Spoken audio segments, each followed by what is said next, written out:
শোনো ফ্রোজেনের গল্প। Frozen audible, খেয়াল রাখে তোমার মনের।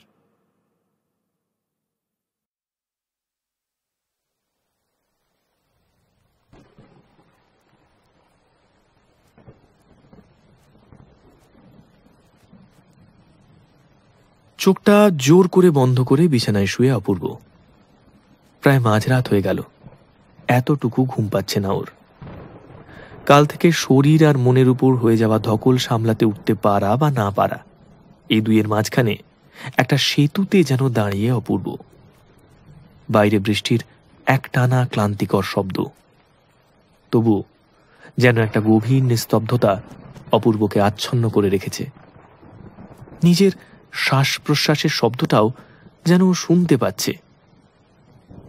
হঠাৎ একটা রিনি রিনি নুপুরের শব্দ ক্রমশ দূর থেকে যেন এগিয়ে আসছে অপূর্বর ঘরের দিকেই। শব্দটা জানান দিচ্ছে কেউ একটা হেঁটে এসে দাঁড়ালো অপূর্বর ঘরের সামনে। তারপর আস্তে করে চৌকাঠ টপকে ঢুকে ঘরে এলো সে। একটু যেন তন্দ্রার ঘোর এসেছিল অপূর্বর। আচমকা নূপুর পরা দুটো পা যেন ছুটে বেরিয়ে গেল ঠিক অপূর্বর কানের পাশ দিয়ে। অপূর্বর তন্দ্রার জাল ছিঁড়ে গেল। চমকে বিছানায় উঠে বসতেই কোথায় যেন হারিয়ে গেল শব্দটা। এখন এই অন্ধকার ঘরটাতে বৃষ্টির শব্দ ছাড়া আর কোনো শব্দ নেই। নিজের মনেই বলে ওঠে অপূর্ব, তবে কি আমি স্বপ্ন দেখলাম? স্বপ্ন? হ্যাঁ? এমন নিশ্ছিদ্র অন্ধকার অপূর্ব আগে কোনোদিন দেখেনি। কিছুটা আন্দাজে বিছানা থেকে নেমে আসেও। মাটিতে পা ফেলতেই এখন আর ঘরটাকে আগের মতো অন্ধকার মনে হয় না। জানালা দিয়ে আসা রাতের নিজস্ব আবছা আলোয় টেবিলের কাছে এগিয়ে এসে জগ থেকে জল ঢেলে খায়। একটা সিগারেট ধরিয়ে বৃষ্টির ছাট আসতে থাকা জানলাটা বন্ধ করতে গিয়েই আচমকা বিদ্যুৎ চমকে ওঠে। আর সেই আলোয় পরিষ্কার দেখতে পায় বিছানার ঠিক পাশটায় বসে আছে নন্দিনী। বিদ্যুৎ পৃষ্ঠের মতো দেওয়ালে পিঠ ঠেকিয়ে দাঁড়িয়ে থাকে অপূর্ব। আবারও একটা বিদ্যুৎ চমক। নন্দিনী এখন দাঁড়িয়ে অপূর্বর থেকে ঠিক কয়েক হাত দূরে। অপূর্ব স্পষ্ট অনুভব করে নন্দিনীর উপস্থিতি। ও শাড়ির খসখস শব্দ, হাতের চুড়ি শাখা পলা টুংটাং শব্দ, আর সেই নেশা জাগানো গন্ধটা। নন্দিনী। অপূর্ব নেশাগ্রস্তের মতো বলে, নন্দিনী। গন্ধটা ক্রমে আরো আরো এগিয়ে আসে। ইহজগতের বাহ্যিক সংজ্ঞার জগৎ থেকে সেটা অপূর্বকে নিয়ে যেতে চায় অনেক অনেক অনেক দূরে। অপূর্ব তলিয়ে যেতে থাকে। নন্দিনীর অনুভূতির বাহুমূলে আবদ্ধ হয়ে ঘরে ছড়িয়ে পড়া গন্ধটা বুক ভরে নিয়ে বলে ওঠে, সেই গন্ধটা। নন্দিনী।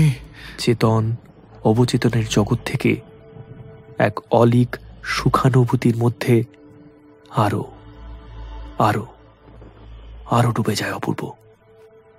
ওর গায়ে, ঘাড়ে, মাথায়, চুলের বিলিতে এখন শুধু শুধু শুধুই নন্দিনী।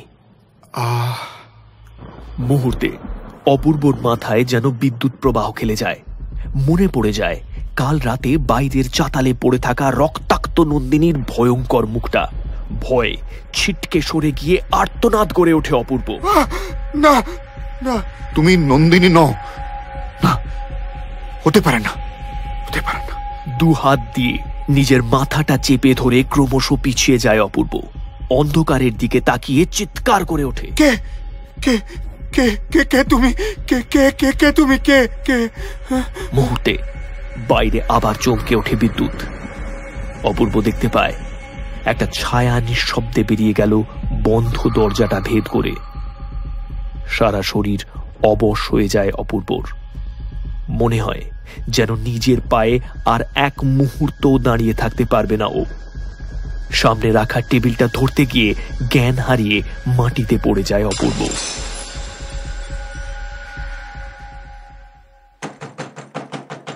মহিম প্রচন্ড উদ্বেগের সঙ্গে ডাকতে থাকে অপূর্বকে। অপূর্ব, অপূর্ব, এখনই একবার নার্সিংহোমে যেতে হবে, ওনারা ফোন করে ডাকছেন। সাড়া দেয় না অপূর্ব। মহিমের উত্তেজনা বাড়তে থাকে। অপূর্ব, একবার দরজা খোলো, নন্দিনীর অবস্থা ভালো নয়। সেই সকাল থেকে ডাকছি। অপূর্ব। কাল রাতের পর এখন সকাল 11টা বাজে। মহিমবাবু বারবার ডেকেও যখন অপূর্বর কোনো সাড়া পেলেন না, কিছুটা বীতশ্রদ্ধ হয়ে তিনি একাই চলে গেলেন নন্দিনীর হসপিটালে। বন্ধ ঘরের মেঝেতে অর্ধমূর্ছিতের মতো শুয়ে আছে অপূর্ব। সে শুনেছে মহিমবাবুর ডাক। সে শুনতে পেল গাড়ি বেরিয়ে যাওয়ার শব্দ, কিন্তু সে উঠল না। উঠে দাঁড়াতে ইচ্ছে করছে না তার। তার সারা শরীর যেন কেউ দুমড়ে মুচড়ে একেবারে ভেঙে দিয়ে গেছে। একেবারে যেন অসাড় শরীর আর প্রায় চেতনা বিচ্ছিন্ন একটা মন নিয়ে সরীসৃপের মতো মেঝেতে পড়ে আছে অপূর্ব। কতক্ষণ জানা নেই। মহিমবাবু বেরিয়ে যাওয়ার পর অপূর্ব জানে এই গোটা বাড়িতে সে ছাড়া আর কেউ নেই। খুব কষ্টে একটা দীর্ঘশ্বাস ফেলে অপূর্ব কষ্টমাখা গলায় বলে, নন্দিনী। বহু কষ্টে এক সময় উঠে বসে অপূর্ব। গায়ের জামাটা একেবারে ঘামে ভিজে গেছে ওর, একটু স্নান দরকার। উঠে দাঁড়িয়ে অপূর্ব এগিয়ে যায় বাথরুমের দিকে। পুরনো বাড়ির এই পুরনো দোতলা বাথরুমের দরজায় হাত দিতেই ক্যাচ করে একটা শব্দ করে খুলে যায় দরজা। স্যাঁতস্যাঁতে বাথরুমে ঢোকার আগেই গাটা শিট করে ওঠে অপূর্বর। মনে মনে ভাবল, যদি একটু গরম জল পেতাম। মনে মনে কামাই করতে সিদ্ধহস্ত কাজের মাসিকে একটা কটু কথা বলে বালতিতে মগ ডুবিয়ে জলটা গায়ে ঢেলেই চমকে যায় অপূর্ব। আরে, এটা একেবারে কুসুম গরম। গরম জল গায়ে পড়তে অপূর্বর শরীরটা যেন জুড়িয়ে যায়। বেশ ঝরঝরে লাগে নিজেকে। বাথরুমে সাজিয়ে রাখা তোয়ালে দিয়ে মাথাটা মুছতে মুছতে বাইরে বেরিয়ে এলো অপূর্ব। দুদিন বাদে একটু যেন খিদেও পেয়েছে ওর। ঘরে এসে জামাটা গলাতে গলাতে শুনতে পেল রান্নাঘর থেকে খুটখাট শব্দে মালতীদি তার উপস্থিতির জানান দিচ্ছে। চুল আঁচড়াতে আঁচড়াতে অপূর্ব গলা তুলে ডাক দিল, মালতীদি, বড্ড খিদে পেয়েছে, কিছু খেতে দিও না। থেমে গেল রান্নাঘরের আওয়াজ। অপূর্ব ঘর থেকে বেরিয়ে সোজা এসে বসল খাবার টেবিলে। ওর সামনে সাজানো ব্রেড টোস্ট, বাটার আর 1 কাপ কফি। একটা দীর্ঘশ্বাস ফেলে খাবার খেতে খেতে অপূর্ব শুনতে পেল রান্নাঘর থেকে মালতীদির হাতের চুড়ির শব্দ। একটা সময় খাওয়া শেষ করে মালতীদিকে কিছু একটা বলতে রান্নাঘরে যেতেই যাবে অপূর্ব, এমন সময় একটা ডাক, দাদাবাবু, ও দাদাবাবু। বাড়িতে কেউ নেই নাকি? গেটটা একটু খুলে দেবে, তা না কখন থেকে ডেকে চলেছি। ডাকটা শুনে থমকে যায় অপূর্ব। মালতী একতলার গেট থেকে ডাকছে। নিজেকে সামলে নিয়ে তাড়াতাড়ি ছুটে যায় গেটের দিকে। ছুটে গিয়ে গেটটা খুলে দিতেই মালতীকে দেখে প্রচন্ড উদ্বেগ নিয়ে বলে ওঠে, তুমি? মালতী অনর্গল বলে চলে, কি গো দাদাবাবু, কালা হয়ে গেছে নাকি? হে, ভৌজি কেমন আছে? আর শোনো, আমি কিন্তু আর আসতে পারবো নি, ছেলের পরীক্ষা। আরো কত কথা যে মালতী বলে চলল, একটা কথাও শোনার মতো অবস্থায় নেই অপূর্ব। না, আর এক মুহূর্ত না। অপূর্বকে এখনই জানতে হবে এই ফাঁকা বাড়িতে কে কে ওর জন্য খাবার, জল গরম, এমনকি যে আদর ও নন্দিনীর কাছ থেকে আশা করেছিল সেইটা অবধি দিচ্ছে। অপূর্ব দৌড়ে এগিয়ে যায় নিজের ঘরের দিকে। একটা প্রচন্ড উৎকণ্ঠা অপূর্বকে ঠেলে নিয়ে যেতে চায়, কিন্তু তার সাথেই একটা ভয় যেন পথ আটকে দাঁড়ায় ওর। প্রাণপণে ছুটে এসে অপূর্ব নিজের ঘরে ঢোকে, সজোরে বন্ধ করে দেয় দরজা। সাথে ভেসে আসে একটা খিলখিলে হাসি মাখা গলা। আমাকে এত ভয় পাও? অপূর্ব চমকে ওঠে। কে? সাথে সাথে সব শান্ত, নেই কোনো শব্দ, নেই কোনো ভয়।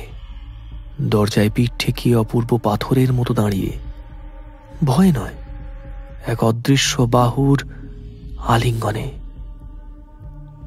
সত্য নয়, মিথ্যে নয়, তার চেয়েও স্পষ্ট একটা স্পর্শ।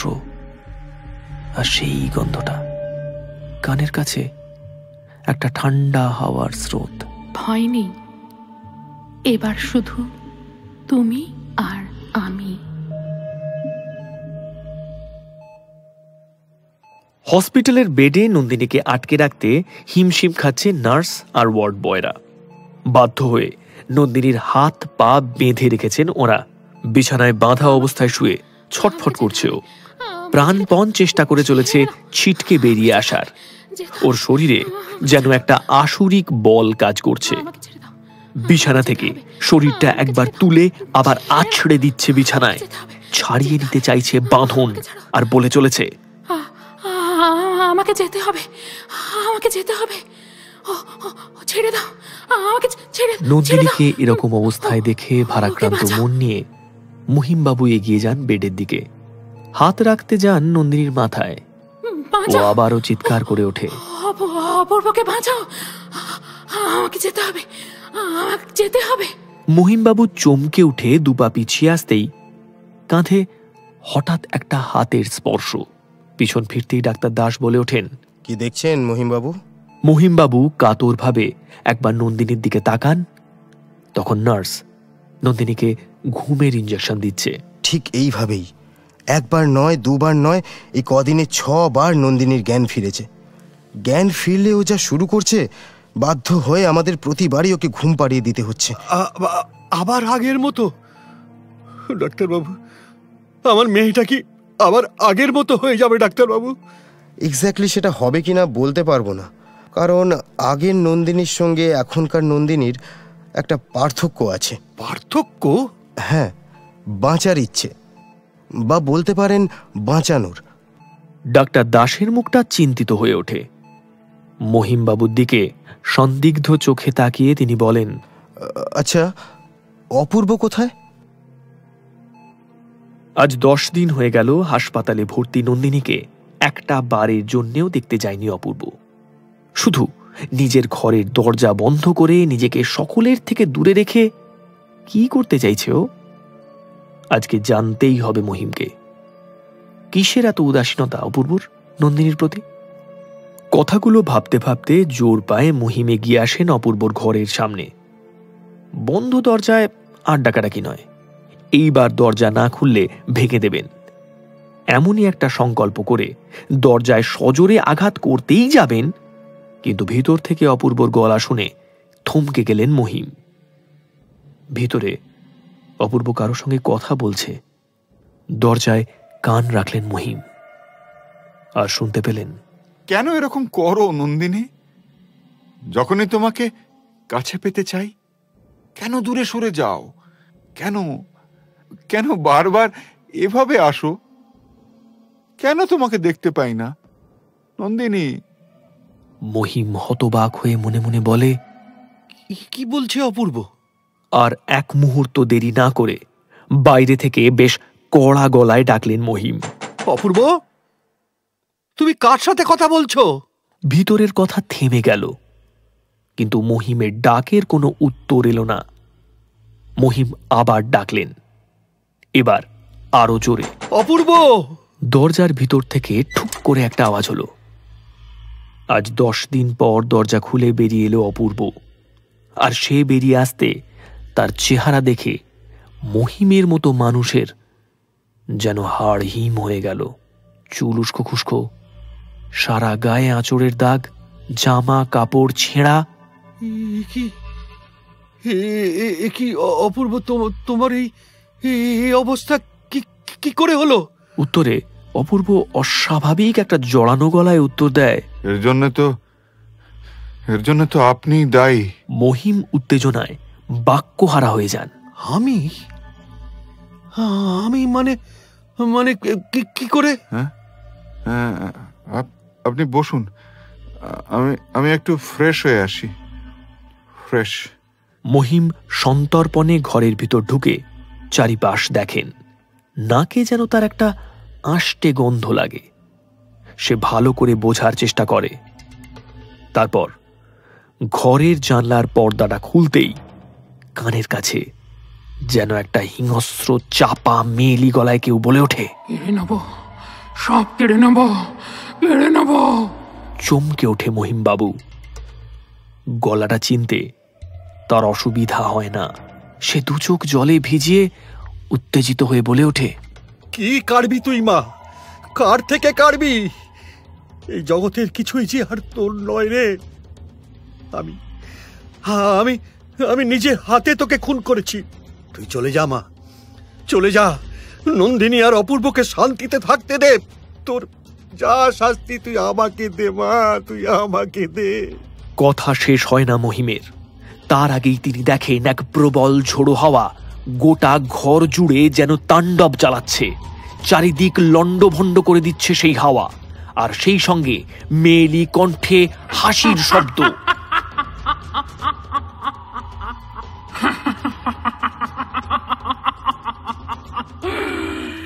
যা আমার, তা আমি পেয়েই ছাড়ব। কেউ আটকাতে পারবে না, কেউ না। মহিমবাবু যেন অস্থির হয়ে ওঠেন সেই তাণ্ডব দেখে। তিনি আর সহ্য করতে না পেরে চিৎকার করে বলেন, ভুল ভুল ভুল ভুল ভাবছিস তুই। কেন বুঝছিস না মা? আমি তোর কাছে হাত জোর করে অনুরোধ করছি মা, তুই আমার কথা শোন। চলে যা, চলে যা এখান থেকে, চলে যা। সঙ্গে সঙ্গে আবার সেই মেয়েলি গলা উত্তর দেয়, না, শুনবো না। ও যে জীবনটা বাঁচছে, ওটা আমার। সেদিন যদি আমি না মরতাম, তাহলে আজ ওই জীবনটা আমার হতো, আমার। ও যাকে বাবা বলে ডাকে, সে আমার। ও যাকে মনের মানুষ ভাবে, সে আমার। তোমার ভুলের জন্য সেদিন যেমন ওর কপালের শাস্তিটা আমার জুটেছিল, তেমনি আজকে আমার সব ইচ্ছা পূরণ করার জন্য ওর জীবনটা শেষ হবে। কেউ আটকাতে পারবে না, কেউ না। এই বলে মুহূর্তে সেই ঝোড়ো হাওয়া ঘরের জানলা দিয়ে উড়ে যেন বেরিয়ে যায় বাইরে।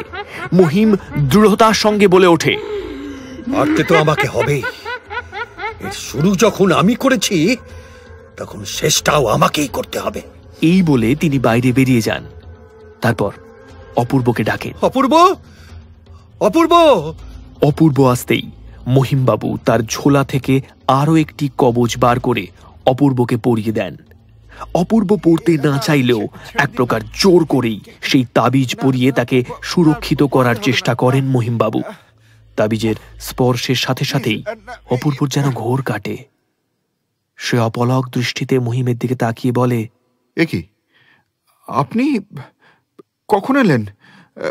বসুন বসুন, আমি কিছু।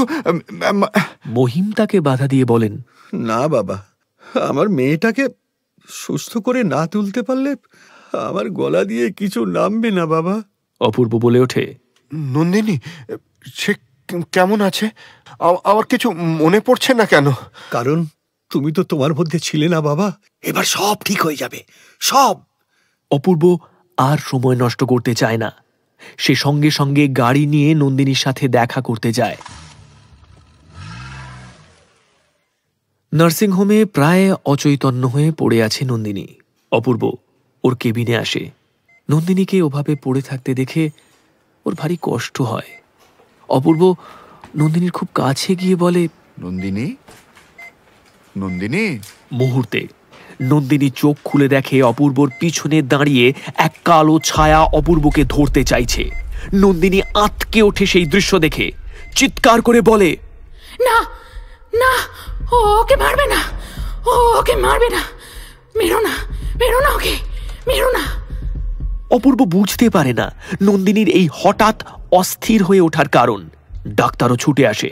এদিকে নন্দিনী পাগলের মতো বলছে, ছেড়ে দাও ওকে, ওকে ছেড়ে দাও, ছেড়ে দাও, ছেড়ে দাও। ডাক্তার, নার্স ওকে শান্ত করার চেষ্টা করছে। অপূর্ব বারবার ওকে শান্ত হতে বলছে। তুমি শান্ত হও নন্দিনী, শান্ত হও, শান্ত। কেউ আমার কোনো ক্ষতি করছে না, কেউ পারবে না, কেউ পারবে না। তুমি থাকতে আমার কোনো ক্ষতি করতে কেউ পারবে না। আর ঠিক সেই মুহূর্তে মহিম বাবুর কণ্ঠস্বর শোনা যায়। তিনিও কেবিনে এসে বলেন, অপূর্ব ঠিকই বলেছে মা, আর কেউ তোদের কোনো ক্ষতি করতে পারবে না। ও যতই চেষ্টা করুক, তোদের শরীর কেউ আর ছুতে পারবে না। আমি সে পথ বন্ধ করে দিয়েছি। এই কথা বলার সঙ্গে সঙ্গে মেয়েলি কণ্ঠে একটা গর্জনের সাথে সাথে একটা ঝোড়ো হাওয়া যেন কেবিন থেকে বেরিয়ে যায়। মহিমবাবু মেয়েকে আশ্বস্ত করে বলেন, আমারই ভুলে তোদের জীবনে এই অন্ধকার নেমে এসেছিলে মা। এবার আমি আমার ভুল শুধরে নিয়ে তোদের জীবনকে আবার আলোকিত করে দেব। মহিমের কথা শুনে নন্দিনী যেন খানিকটা আশ্বস্ত হয়। রাতের অন্ধকারে মহিমকে দেখা যায় একটা কোদাল আর কালো সুতো নিয়ে, যেখানে 30 বছর আগে তিনি তার নিজের মেয়েকে কবর দিয়েছিলেন সেই স্থান খুঁড়ছেন। এদিকে অপূর্ব নিজের ঘরে আসতেই সে একটি মেয়ের কান্নার শব্দ পায়। সে ঘরের চারিদিকে দেখে, কিন্তু কোথাও কাউকে দেখতে পায় না অপূর্ব। অস্থির হয়ে অপূর্ব বলে ওঠে, কে কাঁদছে? কাউকে দেখতে পাচ্ছি না, কেন কাঁদছে? কোথায়? মুহূর্তে সামনের দেয়ালে একটা মেয়েলি কণ্ঠস্বর আকুল হয়ে যেন বলছে, আমি তোমার কাছে থাকতে চাই অপূর্ব। আমাকে তুমি তোমার করে নাও, শুধু তোমার। এই কথা বলা মাত্রই অপূর্ব নাকে যেন আবার সেই গন্ধটা আসতে শুরু করে, যাতে ও আবার মোহিত হতে শুরু করে। পরম আবেশে অপূর্ব দুহাত বাড়িয়ে বলে, এসো এসো, আমার কাছে এসো। কেন দূরে দাঁড়িয়ে আছো? এসো না। কিসের বাধা তোমার? কাছে এসো। কিসের বাধা? কাছে এসো। ঠিক তখনই সেই মহিলা কণ্ঠস্বর বলে ওঠেন, ওরা যে চায় না, আমি তোমার কাছে আসি, তোমায় যত্ন করি, তোমায় বুক ভরে আদর করি। ওরা চায় না। অপূর্ব যেন কিছুটা ঘোরের মধ্যেই বলে, কিন্তু আমি তো চাই তোমাকে যে আমার ভীষণ দরকার। তাহলে সরিয়ে দাও সব বাধা, খুলে দাও তোমার ওই হাতের তাবিজ, ছিন্ন করো তোমার আমার মধ্যেকার সমস্ত দূরত্বকে। অপূর্ব সেই কথা শুনে আর কোনো দিকে না তাকিয়ে এক টানে খুলে ফেলে নিজের হাতের কবচ। এসো, এবার এসো। সঙ্গে সঙ্গে গোটা ঘরে তোলপাড় শুরু হয়। অট্টহাসিতে ফেটে পড়ে গোটা ঘর। মুহূর্তে এক ছায়া নারী মূর্তি ওর সামনে আসে, যার চুল হাওয়ায় উড়ছে। জোরে জোরে শ্বাস নেওয়ায় নিঃশ্বাস ওঠানামা করছে, যেন মেয়েটি যেন রাগে জ্বলছে। তারপর সে বলে ওঠে, এবার যে আমি তোমাকে পুরোপুরি নিজের করে নেব অপূর্ব, তোমাকে তোমার জগৎ থেকে ছিনিয়ে নিয়ে আসবো আমার জগতে। আর তার জন্য আমায় তোমাকে মারতে হবে। এটাই একমাত্র উপায় আমাদের চিরতরে এক হওয়ার। আর আমি নন্দিনী আর বাবাকে চরম শাস্তি দেব। এই বলে সেই ছায়ামূর্তি সজোরে অপূর্বর কাছে এসে এক হাত দিয়ে তার গলা চেপে ধরে। অপূর্বর যেন দম বন্ধ হয়ে আসে। ছায়ামূর্তি তাকে ক্রমশ মাটি থেকে শূন্যে তুলে ধরে। অপূর্বর সমস্ত ঘোর কেটে যায়। সে ছটফট করতে করতে বলে ওঠে, ছেড়ে দাও আমাকে, ছেড়ে দাও। কে তুমি? কেন আমাকে মারতে চাইছো? ছেড়ে দাও। কিন্তু উল্টো দিকে ততোধিক চিৎকার করে হাসতে হাসতে সেই নারী কণ্ঠ ভয়ঙ্কর হয়ে বলে ওঠে, না, কিছুতেই না। আমাকে পেতে হলে যে তোমাকে মরতেই হবে অপূর্ব। এই বলে সে আরো জোরে অপূর্বর গলা টেপে একেবারে চরম মুহূর্তে ছায়ামূর্তি যেন হঠাৎ রাগে চলে ওঠে। কে চাইছে আমার কাছে বাধা দিতে? কার এত বড় সাহস? এই বলে হুঙ্কার দিয়ে ছটফট করতে করতে সেই ছায়ামূর্তি অপূর্বকে ছেড়ে দেয়। অপূর্ব নিচে পড়ে যায়। সেই ছায়ামূর্তি ঝড়ের বেগে জানলা দিয়ে বেরিয়ে যায়। অপূর্বর শ্বাস এতক্ষণ বন্ধ থাকায় কাশতে কাশতে সে মাটিতে লুটিয়ে পড়ে, তারপর ঘর থেকে বেরিয়ে যায়।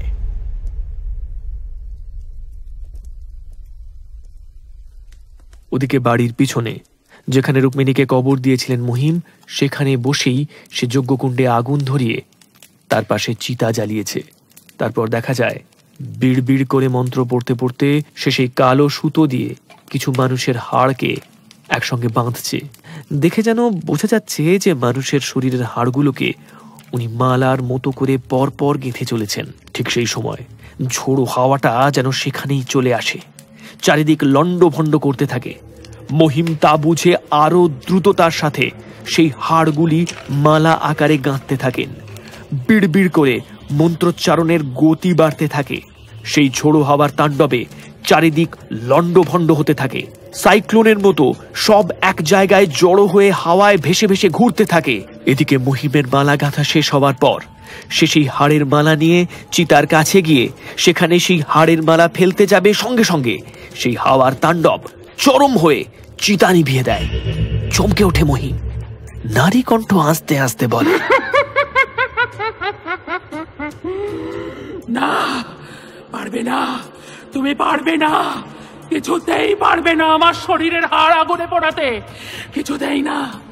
আজ তোমার সামনে আমি অপূর্বকে শেষ করে ইহ জগতের থেকে ওকে নিয়ে যাবই, কেউ আটকাতে পারবে না, কেউ পারবে না। এই বলে হাওয়ায় ছায়ামূর্তি হাত বাড়াতেই দেখা যায় অসুস্থ অপূর্ব কাশতে কাশতে বাড়ির ভিতর থেকে ওখানে এসে উপস্থিত হয়। অপূর্ব তখনও হাঁপাচ্ছে। সেই মুহূর্তে আবারও সেই ছায়ামূর্তি ওর গলা চেপে ধরে, চিৎকার করতে থাকে অপূর্ব। মহিম চিৎকার করে বলে, মা ওকে ছেড়ে দে, ছেড়ে দে মা, এই অনর্থ ঘটাস না মা, ওকে ছেড়ে দে, ছেড়ে দে। কিন্তু ছায়ামূর্তিতে মেয়েলি কণ্ঠস্বর দৃঢ়তার সঙ্গে বলে ওঠে, না, কিছুতেই না, তুমি যে ভুল করেছ ওর মৃত্যু দিয়ে আমি তা শুধরে নেব। মহিম অসহায় হয়ে পুনরায় মশাল জ্বালাতে যায়, কিন্তু সেই ভয়ানক হাওয়ার তাণ্ডবে তিনি পেরে ওঠেন না। এদিকে অচৈতন্য নন্দিনী নিজের বেডে শুয়ে হঠাৎ করেই নিজের চোখ খুলে সে উঠে বসে, দৃঢ়তার সঙ্গে বলে, না, অপূর্বর আমি কিছু হতে দেব না, কিচ্ছু না, কিচ্ছু না। এই বলে সে অদ্ভুত জোরের সঙ্গে এক টানে নিজের হাতের সব বাঁধন খুলে ফেলে। স্যালাইনের চ্যানেল থেকে পাইপ খুলে বেড থেকে নেমে আসে। তারপর দৃঢ়তার সঙ্গে এক একটা পা ফেলে। মুখ থেকে কষ্টের শব্দ বেরিয়ে আসে যন্ত্রণায়। সঙ্গে সঙ্গে যেন একটু টলে যায় ও। তারপর খাট ধরে নিজেকে খানিকটা স্থির করে, তারপর আবার একটা পা ফেলে। এরপর শত কষ্ট সহ্য করেও ও হাঁটতে শুরু করে। তারপর গতিবেগ বাড়িয়ে এগিয়ে যায়, মনে মনে বলে, অপূর্বকে আমায় বাঁচাতেই হবে, আমি থাকতে তুমি ওর কোনো ক্ষতি করতে পারবে না, পারবে না। এই বলে এগোতে থাকে নন্দিনী। এদিকে অপূর্বকে তুলে ধরেছে সেই অশরীরী। মহিম আপ্রাণ চেষ্টা করছে ওকে বাধা দিতে, চলে যা, চলে যা এখান থেকে, চলে যা। কিন্তু অপূর্ব আর সেই ছায়ামূর্তি যেন এক ঝোড়ো হাওয়ার পরিখার মধ্যে দাঁড়িয়ে। মহিম যতবার কাছে যেতে চাইছে সে ছিটকে সরে যাচ্ছে। কি করবেন বুঝতে পারছেন না মহিম। ঠিক সেই সময় নন্দিনী এসে উপস্থিত হয়। সে অপূর্বকে ওই রকম শূন্যে ভেসে থাকতে দেখে আঁতকে ওঠে, বলে ওঠে, ছেড়ে দাও ওকে, আমি বলছি ছেড়ে দাও ওকে, ছেড়ে দাও। সেই মেয়েলি কণ্ঠস্বর বলে ওঠে, এতদিন তুই আমার জীবন বেঁচেছিস, এখন তোর মনের মানুষ আমার হবে, শুধু আমার। সঙ্গে সঙ্গে নন্দিনী ভীষণ রেগে বলেন, না, তা তুমি কিছুতেই পারবে না, আমি থাকতে অপূর্বর কোনো ক্ষতি তুমি করতে পারবে না, কিছুতেই না। এই বলে নন্দিনী নিজের হাতের তাবিজটা খুলে নিজের শাড়ির আঁচল দিয়ে ছিঁড়ে তা তাবিজের সুতোর সঙ্গে জুড়ে ছুঁড়ে দেয় অপূর্বর দিকে। সেই তাবিজ হাওয়ার মধ্যে দিয়ে ভেসে অপূর্বর গলায় গিয়ে মালার মতো পড়ে। সঙ্গে সঙ্গে সেই মেয়েলি ছায়ামূর্তি ছিটকে সরে যায় অপূর্বর কাছ থেকে। রাগে গর্জে ওঠে সে। নন্দিনী ছুটে যায় অপূর্বর কাছে, আর সেই মুহূর্তে মেয়েলি কণ্ঠস্বর খলখল করে বলে ওঠে, নিজের স্বামীকে তো বাঁচালি, হ্যাঁ, এইবার তুমি কি করে বাঁচবি আমার হাত থেকে? এই বলে হিংস্র হয়ে গর্জন করতে করতে সেই ছায়ামূর্তি নন্দিনীকে ধরতে যাওয়ার মুহূর্তে মহিম চিৎকার করে বলে ওঠে, মা ওকে ছেড়ে দে, ছেড়ে দে মা, এই অনর্থ ঘটাস না মা, ওকে ছেড়ে দে, ছেড়ে দে। চমকে তাকায় সবাই। ছায়ামূর্তি গর্জন করে ঘুরে দাঁড়ায়, দেখে মহিম নিজের গলায় সেই হাড়ের হাড় পরে দাঁড়িয়ে, তার হাতে যজ্ঞকুণ্ডের আগুন থেকে তোলা জ্বলন্ত কাঠ। ছায়ামূর্তি এক লহমায় সেই আগুন নেভাতে চাইলে আর সে পারে না। পারবি না মা, এই শুভ শক্তির আগুন তোর শক্তিতে নেভার নয়। আমার যে ফুলে তোর এই অবস্থা, আজ আমি তা শুধরে নেব, নিজেকে আহুতি দিয়ে যাব, তোকে মুক্ত করে যাব, মুক্তি দিয়ে যাব আমি। ছায়ামূর্তি মরিয়া হয়ে ছুটে যায়। নন্দিনী চিৎকার করে ওঠে, না বাবা, বাবা, নন্দিনী, বাবাকে আটকাও, আমার কথা শোনো বাবা। বাবা কি করছে? কিন্তু কারুর কোনো কথা কানে না দিয়ে মহিম নিজের গায়ে আগুন জ্বালিয়ে দেয়। দাউ দাউ করে জ্বলে ওঠে আগুন।